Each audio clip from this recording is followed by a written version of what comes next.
This really is big because Finland is a very significant country in a military sense. It's got a small army, but when it mobilizes, it has an army of over 200,000. And that's 3 times bigger than the British army. So they've got big land forces and they train and they're well equipped and they mean it. Finland's been independent since 1945. And this switch in Finland's posture is a very big deal for NATO. The Russians invaded Finland, and the Winter War, so-called Winter War of 1939-40, was a war that the Finns lost, but they fought the Russians very, very hard indeed. And the Russians found they couldn't conquer Finland, and they took a section of it.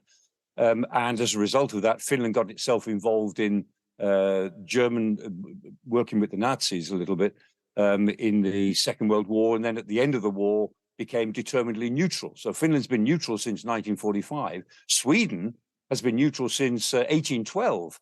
And both of them now want to become members of NATO. And since 1945, the Finns have been very careful in the way they react to Russia. They've played Russia very carefully by not pushing the diplomacy too far, trying to make sure that the Russians were happy with everything they did. That was the case all through the Cold War. And now, since 1991, Finland's been much more independent. And now they're so independent, they think that they can join NATO. How do you think the man we're looking at now, Vladimir Putin, is going to take this news? Well, he pretends not to care, but he cares very much, because this has actually added another 830 odd miles, 1,300 kilometers of NATO territory or NATO border with Russia. So it means that any Russian leader's defense requirements are now a bit different. It gives him something to bother about and a bigger frontier to worry about if he worries about these things. But he pretends that it doesn't really matter. They'll take whatever measures they need to take to counter it. But actually, there's nothing the Russians can do. And they don't have enough troops to be able to really pack this frontier because they're sending all of their available troops to Ukraine.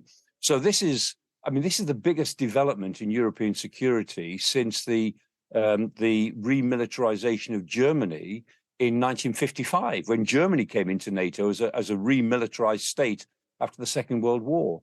You know, this is the biggest NATO enlargement, the most important NATO enlargement since then.